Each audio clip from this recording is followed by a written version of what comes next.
পৃথিবীর সবচেয়ে মিষ্টি ভাষা বাংলা। এর চেয়ে মিষ্টি বাংলা পৃথিবীতে তৈরি হয়নি। বাংলা, রোমান, ফ্রেঞ্চ, অ্যারাবিক, এই 4টা বা 5টা ভাষা এই তালিকায় ঘুরে ফিরে আসে, এর মধ্যে কোনো দিন ইংরেজি আসে নাই। মিষ্টি ভাষা 10টির তালিকায় কখনোই ইংরেজি নেই। ইংরেজি একটি কর্কশ ভাষা, কিন্তু সহজ, এটি হচ্ছে বিষয়। আর আমরা ইংরেজির পরিবর্তে যে বাংলার পরিবর্তে যে ইংরেজিগুলো বলি, এর থেকে বাংলা শব্দগুলো অনেক ভালো। আজকে বলে দেখবেন থ্যাংক ইউ, এটা না বলে আপনাকে ধন্যবাদ, ওর অন্তরটা ধন্য হবে, ও ধন্যবাদটা সত্যিই গ্রহণ করবে। কিন্তু যদি বলেন থ্যাংক ইউ, ও ভাববে সবাই যেভাবে মলম দেয় মলম, আনুষ্ঠানিক মলম, এর কোনো কাজ নেই। কিন্তু যদি বলেন আপনাকে ধন্যবাদ, ও আন্তরিকভাবে গ্রহণ করবে। হ্যাঁ, একইভাবে এক্সকিউজ মি, তার থেকে মাফ করবেন বলে দেখেন। এরকম আমরা যে ঘুরে ফিরে 10-15টা ইংরেজি শব্দ বলি, এর প্রতি শব্দে যে বাংলাগুলো আছে, এটা আজকেই প্রমাণ করেন যে এগুলো কতটা যোগাযোগ স্থাপন করে, কতটা আন্তরিক। এবং আমরা কিভাবে এটার সমস্যাটা হয়েছে একজন আর একজনের থেকে শুনতে শুনতে, আপনারা কেউ এখন কোনোভাবেই কোনো সমস্যায় পড়েন না, পড়েন প্রবলেমে। খেয়াল করবেন, একটু থেকে একটু দোস্ত একটা প্রবলেম হয়ে গেছে, এই একটা প্রবলেমে পড়ে গেছি। এই যে প্রবলেম হতে হতে হতে হতে আমাদের আর কোনো সমস্যাই নাই, যে কারণে সংকটটা আরও বেশি সংক্রমিত হচ্ছে। কিন্তু এটি যে আপনাকে সমৃদ্ধ করছে মোটেই তা না, আপনাকে নষ্ট করছে। আপনার অস্তিত্ব, আপনার নিজের ভালো লাগা, ভালোবাসা, এই জায়গাটা ক্ষতিগ্রস্ত করছে। আপনি জাপানে যান, জার্মানি যান, কোরিয়াতে যান, ইংরেজি ভাষা গ্রহণ করবে না, কোনোভাবেই গ্রহণ করবে না। হলে আসেন, না হলে নাই। আমরা জাতিগতভাবে তৃতীয় বিশ্বের দেশ, অতএব সেই জায়গা থেকে আমরা চাইলেই বাংলাটাকে এই মুহূর্তে প্রতিষ্ঠিত করে ফেলতে পারবো সারা বিশ্বে, তা না। কিন্তু বাংলার তো একটা গ্রহণযোগ্যতা প্রতিষ্ঠিত, ভাষার জন্য প্রাণ আর কেউ দেয়নি। মিষ্টি ভাষায় আমরা 1 নম্বর, অতএব সেই জায়গাটা তো গ্রহণ করার সুযোগ আছে। সংখ্যার দিক দিয়ে আমরা 7ম, কঠিনের দিক দিয়ে আমরা 8ম। অর্থাৎ আমাদের চেয়ে সহজ ভাষা আর আমাদের চেয়েও কঠিন ভাষা আছে আরও 7টা আর কি। আর এই জায়গাটাই সহজ করা প্রয়োজন, সেটা হচ্ছে ব্যাকরণের কাজ। কিছুটা সহজ চাইলেই ব্যাকরণ করতে পারে আমার মনে হয়, সেরকম কিছু পয়েন্ট আছে। কিন্তু আমরা আজকে থেকে ঠিক হয়ে যাব যে আমরা আর কোনো প্রবলেমে না পড়ি, আমরা সমস্যায় পতিত হই, তাহলে সেটি সমাধানযোগ্য এবং সহজ হবে। তারা যারা রেডিও জকি হতে চাইছে আজকে থেকেই, তাদের প্রতি বলা, আমি বিভিন্ন বেসরকারি রেডিও স্টেশনে অডিশন বোর্ডে গিয়ে বসেছি। সারাদিন অডিশন নিয়ে একজন বাংলা বলা ছেলে বা মেয়ে পাওয়া যায় না, অত্যন্ত দুর্ভাগ্য, দুঃখজনক। সেটি হচ্ছে আমরা বাংলা অনুষ্ঠানের জন্য উপস্থাপক খুঁজছি, বোর্ডে বসে বলা হলো বসুন বাংলায়, সে বলল থ্যাংক ইউ সো মাচ। নম্বর কোথায় দেব? দেওয়ার সুযোগ আছে। এরপরে বললাম আপনার সম্পর্কে 1 মিনিট বলেন। অ্যাকচুয়ালি আমি ঠাকুর গায়ের ছেলে, অ্যাট প্রেজেন্ট আমি ঢাকাতে স্টে করছি, তো আমি ভাবছি ঢাকাতে সেটেল করব। আর আমার স্টাডি শেষ হয়েছে চিটাগং ইউনিভার্সিটি থেকে। এই যে শুরু হলো, কয়টা ইংরেজি বলল? ও আসছে কিন্তু বাংলা উপস্থাপন করতে, বাংলা অনুষ্ঠান করতে। নম্বর আর কই দেব? এবং এইটার মধ্যে ইংরেজি বাংলার উচ্চারণ মান নিয়ে সেটা তো আর বললাম না, আমি ইংরেজি বাংলা দুটো শুদ্ধ করে বললাম।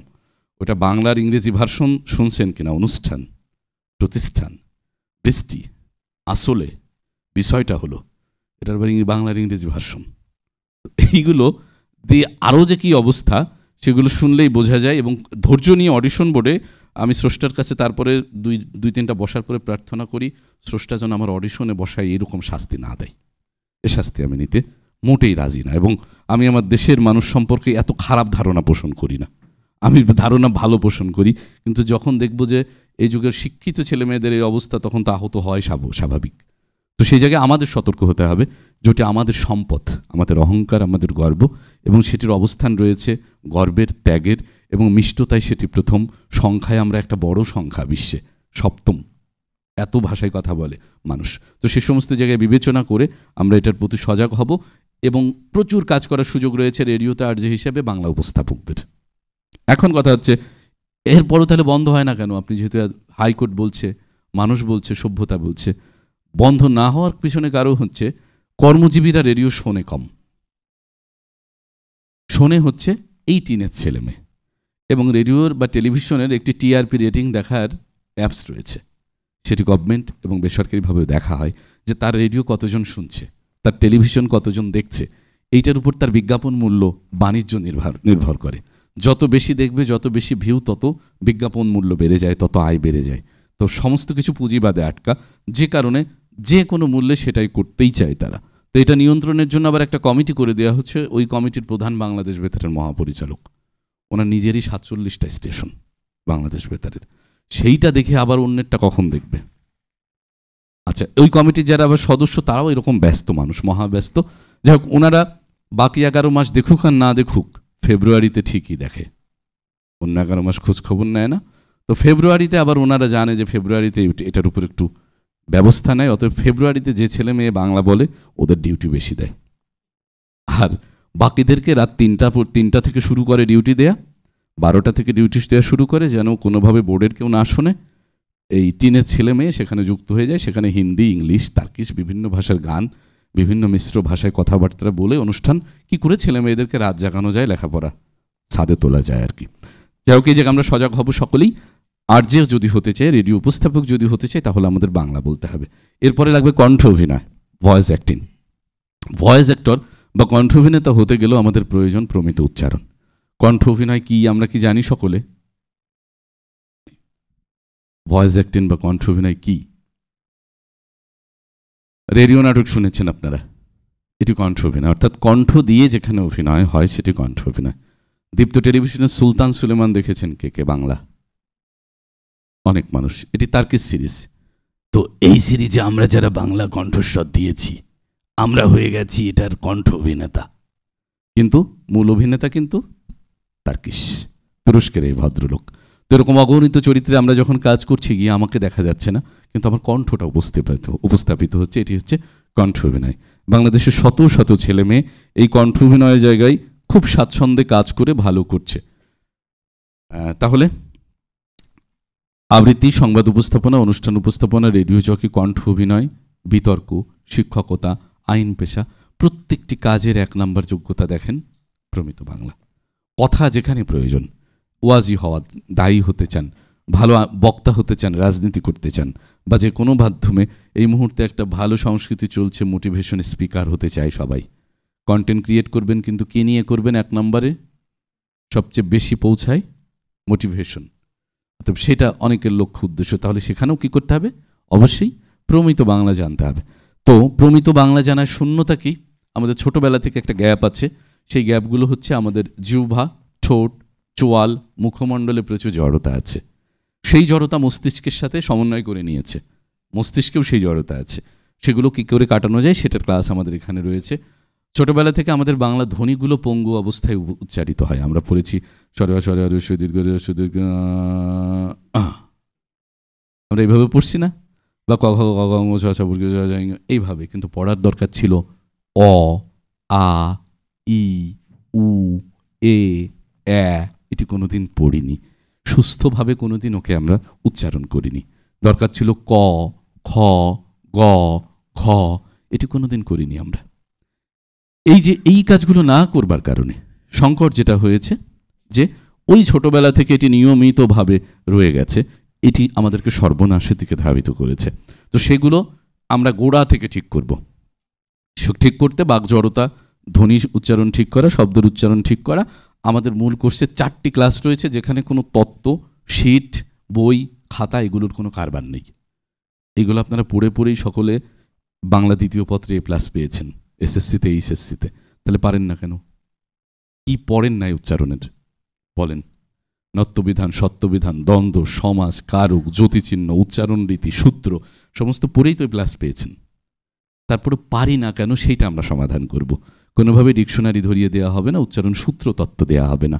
আমরা সব জানি কিন্তু পারি না। এই জানার পরে কেন পারি না সেইটা হচ্ছে আমাদের লক্ষ্য উদ্দেশ্য, সেইটা আমরা ঠিক করব। সেটা ঠিক করতে যে যে কৌশল অবলম্বন, এই 4টা ক্লাসে আমরা সেই চর্চা করব। কোনোভাবে এখানে শিট বা উচ্চারণ সূত্র মুখস্থ করার কোনো কারবার নেই। মুখস্থ করে উচ্চারণ শেখা যায় না, আপনাদের নিশ্চিত করছি। ডিকশনারি মুখস্থ করে উচ্চারণ শেখা যায় না প্রমিত। কি করলে হয় সেটা আমরা এই ক্লাসে করব। তো ধরে নেন এটা আমরা শিখে ফেললাম, তাতে কি বাচিক শিল্পী হওয়া সম্ভব? প্রচুর মানুষ শুদ্ধ উচ্চারণের কথা বলে, কিন্তু শুনলেই মেজাজ খারাপ হয়, আছে না? প্রচুর আছে। সেটার সমস্যা কি? ধরেন এই কত মাস 2 আগে একজনের অফিসে গেছি, সরকারি অফিসের ডিরেক্টর। গেলেই কলিং বেল চাপলো, ওনার পিয়ন আসলো। পিয়ন এসে বলে কফি দাও। কফি দাও। তার প্রশ্নের উত্তর হচ্ছে চিনি খান। আমি তখন ইয়াকে ভাইকে বললাম, ভাই আমি চা কফি খাবো না আপাতত। তো তারপরে বললো না না খাও। যাই হোক, তারপরে খেলাম, অনেক কষ্ট হলো। কিন্তু উনি আবার পরে বললো ওর কথাই এরকম, কিন্তু সৎ, ভালো। বহুবার আমি ঢাকার বাইরে দিয়েছি, আবার আমি নিয়ে আসছি। এই বদমাহেশের ভাষা ঠিক হলো না, কিন্তু সে সৎ, সে ভালো, সব দিক দিয়ে সে ওকে। কখনোই সে কোনো কিছু কিনতে গিয়ে চুরি করে না, এই সমস্ত সার্টিফাই তার ঠিক আছে। কিন্তু একটাই সমস্যা, ভাষা ঠিক হয় না। এখন আমি প্রথম দিন যেহেতু বুঝবো না সে মানুষ ভালো, কথা বলে খারাপ, এটা আমার বোঝার সুযোগ আছে। তো যখন ওই ডিরেক্টর থাকবে না, তখন যদি একটা কাজে কেউ যায়, গেলে বলবে কেন আসছেন, উনি তো নাই। তাহলে ভাবলে আমি ওর কি করলাম, উনি ছিল বলেন আমি সমাধান, না থাকলে কি হবে ওনার।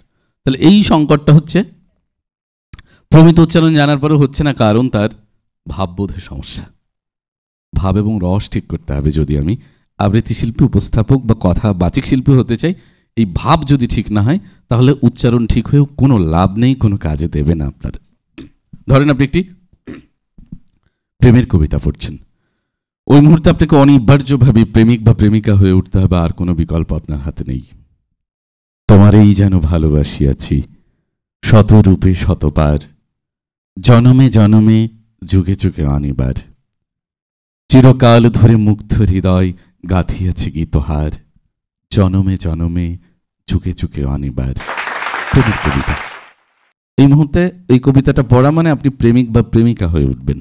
এবং এটা করার জন্য প্রেম করে আসতে হবে এমনও কোনো শর্ত নেই। যদি প্রেম করে এসে প্রেমিকা ভাব ধরতে হয়, তাহলে তো মরার চরিত্রে অভিনয় করলে প্রত্যেকবার মরতে হবে। তাহলে কয়টা সিনেমায় অভিনয় করতে পারবে? একটার বেশি তার সুযোগ নেই মরে গেলে। তাহলে প্রেম করা অনিবার্য না, কিন্তু প্রেমের ভাবটা ধরতে হবে। কিন্তু যদি মনে করেন যে আমার গলায় অনেক জোর, এবং সেই জোর খাটিয়ে এই কবিতা যদি পড়ে ফেলেন, তোমারেই যেন ভালোবাসিয়াছি শতরূপে শতবার, জনমে জনমে যুগে যুগে অনিবার, তখন প্রেমিকা বলবে ভাইয়া মাপসাই, স্টুডেন্টের টিউশনই আছে, ওর পরীক্ষা চলে, ওয়ালাইকুম আসসালাম। কোনো উপায় থাকবে না, কারণ এই মুহূর্তে আপনাকে প্রেমিক বা প্রেমিকা হতে হবে এই কবিতার ক্ষেত্রে, আর কোনো উপায় নেই। ধরেন এই যুগের, আমাদের যুগের ছেলে মেয়েরা হলে তার প্রেমিক বা প্রেমিকারে বলবে যে তোমারে দেখলে এত আপনা আপনা লাগে, মনে হয় 4.5 কোটি বছর ধরে তোমারে চিনি। সেটাই রবীন্দ্রনাথ লিখছে, তোমারেই যেন ভালোবাসিয়াছি শতরূপে শতবার, জনমে জনমে যুগে যুগে অনিবার। তাহলে সেটা প্রেম নিয়ে আপনাকে উচ্চারণ করতে হবে, আর কোনো বিকল্প রাস্তা কিন্তু আপনার নেই। বাংলা সাহিত্যের সবচেয়ে দ্রোহের কবিতা হচ্ছে বিদ্রোহী, তাই না? বলবীর বল উন্নত মম শির, শির নেহারি আমারই নত শির, ওই শিখর হিমাদ্রির। তো এই কবিতায় পড়তে গিয়ে আপনি আবার বললেন আমার গলা অনেক সুইট, মিষ্টি, পড়লেন বলবীর বল উন্নত মম শির, শির নেহারি আমারই নত শির, ওই শিখর হিমাদ্রির। আর এই পাঠ যদি কবি নজরুল একবার শোনে চোখ খুলে, তারপরে বলবে আমি জীবনেও কবিতা লিখি নাই, এগুলো আমার কবিতা না, এর পরের জন্মে আমি সন্ত্রাস হব এই হারামজাদাগুলো শেষ করার জন্য, যে কবিতা যারা নষ্ট করছে এইভাবে স্বাভাবিকভাবে। অতএব এই কবিতাগুলো দ্রোহ বা বিদ্রোহ নিয়ে পড়তে হবে। আমি যেভাবে পড়ছিলাম, অনেক জনপ্রিয় আবৃত্তি শিল্পী ওই কবিতাটা এভাবে নষ্ট করেছে। বলবীর বল উন্নত মম শির, শির নেহারি আমারই নত শির, ওই শিখর হিমাদ্রির। বলবীর পড়ছে না অনেকে, নষ্ট হয়েছে কবিতাটি, ধ্বংসপ্রাপ্ত হয়েছে। কবিতার যে ভাববোধ, এই কবিতাটি পড়লে মঞ্চে বা যে মাধ্যমে পড়েন সেখানে একটা লণ্ডভণ্ড ঝড় বয়ে যেতে বাধ্য। আমি ভগবান বুকে একে দেব পদচিহ্ন, আমি মানি না কখনো আইন, আমি ভরা তরি করি ভরা ডুবি, আমি টর্পেডো, আমি ভীম ভাসমান মাইন, আমি ধূর্যটি, আমি এলোকেশে ঝড় অকাল বৈশাখীর, আমি বিদ্রোহী সুত বিশ্ববিধাত্রীর। বলবীর বল উন্নত মম শির। তখন মনে হবে আমার মস্তক উন্নত, বিশাল, আকাশের সমান। এটা মিষ্টি করে বলার কোনো সুযোগ নেই। মিষ্টি যেটুক ঢালার সেটা প্রেমে ঢালবো, এখানে না। এই জায়গাটা আলাদা আর ওই জায়গাটা আলাদা। বাংলা সাহিত্যের সবচেয়ে বেদনার কবিতার নাম কবর, তাই না? ছোটবেলা থেকে এটা আপনারা অনেক যুদ্ধ করে পড়ছেন, আমি জানি। এইখানে তোর দাদির কবর, ডালিম গাছের তলে, মনে হয় কবর উঠে ডান্স করে। এটা কি এত আনন্দের জিনিস? তা তো হওয়ার কথা না। দাদা তার নাতিকে একমাত্র, ওই দাদার একজনই আপনজন বেঁচে আছে, ওই নাতি, এবং ওই দাদা এখনো ভয়ে থাকে ও কোন সময় যায়। তার চোখের সামনে দিয়ে ছেলে, ছেলের বউ, মেয়ে, স্ত্রী একটার পর একটা কবরে গেছে। এত বুক ফাটা আর্তনাদ, বলছে ওই একজন আপনজন বেঁচে আছে, নাতি, তার কাছে কবর দেখিয়ে দেখিয়ে। তাহলে সেইটা যে বেদনা আসতে হবে, সেটি যদি না আসে তাহলে কবিতাটা ধ্বংসপ্রাপ্ত হবে। এইখানে তোর দাদির কবর, ডালিম গাছের তলে, 30 বছর ভিজায় রেখেছি 2 নয়নের জলে। এতটুকু তারে ঘরে এনেছিনু, সোনার মতন মুখ, পুতুলের বিয়ে ভেঙে গেল বলে কেঁদে ভাসাই তো বুক। তখন না মনে হবে যে কবরের গল্প বলছে। তারপরে এই শূন্য জীবনে যত কাটিয়েছি পারি, যখন যাহারে জড়ায়ে ধরেছি সেই চলে গেছে ছাড়ি। এই ছেড়ে যাওয়ার বেদনা তখন বোঝা যাবে। তাহলে প্রেমের কবিতায় প্রেম, দ্রোহের কবিতায় দ্রোহ, শোকের কবিতায় শোক, এটি যদি না রাখতে পারি তাহলে কবিতা হোক, বক্তৃতা হোক, উপস্থাপনা হোক, সব কিন্তু শেষ হয়ে যাবে। অতএব সেটি অনিবার্য যে আমাদের ভাব বা রস জানতে হবে। তো এটি শুধু আবৃত্তি শিল্পীর প্রয়োজন, সংবাদ উপস্থাপকের কি ভাবরস প্রয়োজন আছে কিনা বলেন তো? শোকের দিনে যদি আপনার জন্মদিন হয়, জাতীয় শোক, ধরেন 21শে ফেব্রুয়ারি, তো ওই দিন কোনো কারণে আপনার জন্মদিন হতেই পারে। 21শে ফেব্রুয়ারি কেউ জন্মে নাই এমন তো ঘটনা না। তো জন্মদিনে সে 37 বছর পূর্তি উপলক্ষে 37টা কেক কাটলো বাসায়, কেটে এই আনন্দ নিয়ে এসে স্টুডিওতে ঢুকে যদি আনন্দে খবর পড়ে, চাকরি থাকবে? 21শে ফেব্রুয়ারি শোকের দিন, তার পোশাকে, মেকআপে, গেট আপে, বলায় চলায় শোক থাকতে হবে, কিন্তু ভেতরে তো আনন্দ। আনন্দ বিলীন করে শোক আনতে হবে, এটা ভাব।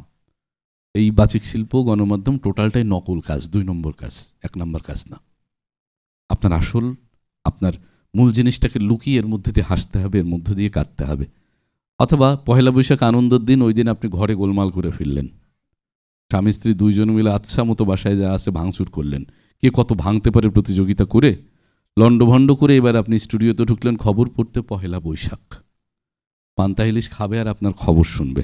তো তখন যদি আপনি ভাঙচুর খবর পড়েন কি হবে? এই জন্যই ভাবরসটা সংবাদ উপস্থাপককে জানতে হবে। অনুষ্ঠান উপস্থাপককে কেন জানতে হবে? আনন্দের অনুষ্ঠান, বেদনার অনুষ্ঠান সবই তো করতে হবে। কখনো কোনো মৃতদেহের পাশে দাঁড়িয়েও তো আমরা অনুষ্ঠান করি, তাই না? তাকে বিদায়ের আগে একটু আনুষ্ঠানিকতা, জাতীয় কোনো ব্যক্তিত্ব, গুরুত্বপূর্ণ কোনো ব্যক্তিত্ব মারা গেলে শহীদ মিনারে আমরা তাকে ফুলের শ্রদ্ধা যখন দিই, সেখানেও তো অনুষ্ঠান হচ্ছে। তাহলে সেই অনুষ্ঠানের উপস্থাপনাকে আপনি হাসতে হাসতে করবেন? বেদনা নিয়ে করতে হবে। আবার একইভাবে কোনো বিশিষ্ট মানুষের জন্মদিন, মৃত্যুদিন, এটা তো দুই ভাব। উপস্থাপক হিসেবে ভাব লাগবে, বাচিক শিল্পের প্রত্যেকটা ক্ষেত্রে ভাব লাগবে। আইনজীবীর লাগবে, কেন লাগবে? তার আসামিজীবীকে যখন জেরা করা হলো, তিনি 15 মিনিট ধরে কাঁদলেন আর গ্যাপে গ্যাপে 1-2 কথা বললেন, কান্নার কারণে কথা বলতে পারছে না। এরপরে আসামি পক্ষ যখন শেষ হলো, আদালত বলল আইনজীবীকে কথা বলতে, তখন আইনজীবীকে সরাসরি কোনো ইমোশন না নিয়ে বলবে, মাননীয় আদালত, আপনি দেখলেন আমার আসামি কি কান্নাকাটি করলো, আপনার তো অনেক অভিজ্ঞতা আছে, অতএব খালাস দিয়ে দেন, দেবে? এইখানে তার ইমোশন ধরতে হবে। মহামান্য আদালত, আপনি বিজ্ঞ আদালত, এই আদালতে আপনি অনেক জটিল মামলা নিষ্পত্তি করেছেন, আপনি মানুষের চোখ দেখলে, চেহারা দেখলে বোঝেন যে আসল সত্যটাকে অনেকখানি অনুমান করতে পারেন। আপনি আমার আসামির কান্না, হৃদয় ভাঙা হাহাকার দেখে বুঝতে পারছেন যে তার উপর কতটা অনাচার, অবিচার করা হয়েছে। একটি মানুষকে, একটি পরিবারকে কিভাবে একেবারে ছিন্ন বিচ্ছিন্ন করে দেওয়া হয়েছে। এই রকম গল্পগুজব 5 মিনিট করে শেষে না বলবেন যে এবার খালাস দেন, ধারা দেখিয়ে। অতএব ইমোশন ধরতে হবে, না ধরলে কোনোভাবেই ভালো আইনজীবী হওয়া যাবে না। এখানে আইনজীবী আছেন হয়তো অনেকেই, কোর্টে যারা জনপ্রিয় আইনজীবী তাদের অধিকাংশই এইটা। তো সব দলের সিনিয়র আইনজীবীরা আমার স্টুডেন্ট। তো যেদিন টেলিভিশন খুলে আইনজীবী আসেই মানে আমার স্টুডেন্ট আছে। তো এটার একটা ভালো কারণ, একটা ভালো প্রভাব যে ওনারা এখন অনুভব করছে যে শুধু পড়াশোনা করলেই হয় না, কথা বলতে হয়। শিক্ষকরা অনুভব করছে, ব্যাংকাররা অনুভব করছে যে বাংলাটা ঠিকঠাক বলতে হবে। এই জায়গাটা এখন এসছে, সময়টা এসছে। অতএব আমরা যারা যে মাধ্যমেই বাচিক শিল্পী হিসেবে কাজ করব, তাদের ভাবরসটা জানতে হবে। বাংলা সাহিত্যের সবচেয়ে মিষ্টি বাক্য হচ্ছে আমি তোমাকে ভালোবাসি। এটাকে যদি বলি আমি তোমাকে ভালোবাসি, এটার মিষ্টি থাকে। বাংলা সাহিত্যে বাংলায় ধরেন আমরা সবচেয়ে খারাপ কথাটা বলি কি, আই হেট ইউ। তো এটাকে যদি বলি আই হেট ইউ, এটাকে আর হেট থাকে, ঘৃণা থাকে? এইটা ভাবরস, এইটা বাচিক শিল্প। কি লেখা আছে আপনি কি জীবন্ত করবেন সেটি হচ্ছে বিষয়। আমি তোমাকে ভালোবাসি, আমি তোমাকে ভালোবাসি, আমি তোমাকে ভালোবাসি, আমি তোমাকে ভালোবাসি, আমি তোমাকে ভালোবাসি, আমি তোমাকে ভালোবাসি, আমি তোমাকে ভালোবাসি, আমি তোমাকে ভালোবাসি, আমি তোমাকে ভালোবাসি। বাংলা সাহিত্যের 9টা ভাবরসে আমি এই বাক্যটা বললাম। এটি যারা সাহিত্য লিখবেন, যারা পারফর্মিং আর্ট করবেন, প্রত্যেকের প্রয়োজন। ছবি আঁকা, সঙ্গীত শিল্পী, আবৃত্তি শিল্পী, সংবাদ উপস্থাপক, অন্তত এই নবরস, 9টি ভাবরস। অর্থাৎ আমি একটি বাক্য 9টা ভাবে বললাম। প্রথমটি প্রেম, তারপর বলেছি উৎসাহ, তারপর হচ্ছে বিভৎস, প্রেম, উৎসাহ, রৌদ্র, তারপর হাস, করুণ, বিভৎস, জুগুপ্সা অর্থাৎ বিভৎস, বিস্ময়, সম বা শান্ত। এই যে 9টা ভাবরস আমরা বিস্তারিত ক্লাসে ব্যবহারিক উপায়ে কথা বলবো। আমার চেয়ে ভালো 9ভাবে বলতে পারবেন যে কোনো বাক্য, যে কোনো কিছু। তাহলে আমরা ভাবরস নিয়ে আমাদের মূল যে কোর্স সেখানে 2টো ক্লাস করব। এটি বাচিক শিল্পীর যে কোনো মাধ্যমে কাজ করতে গেলে এই যোগ্যতাটি লাগবে। এবং আপনারা অনেকে বলে থাকেন আমার বলা ভালো, গলা ভালো, চেহারা ভালো, কিন্তু এক্সপ্রেশন আসে না, বলেন না অনেকে? এই হচ্ছে সেই জিনিস। এই 2টো ক্লাস করলে এটা ঠিক হয়ে যাবে।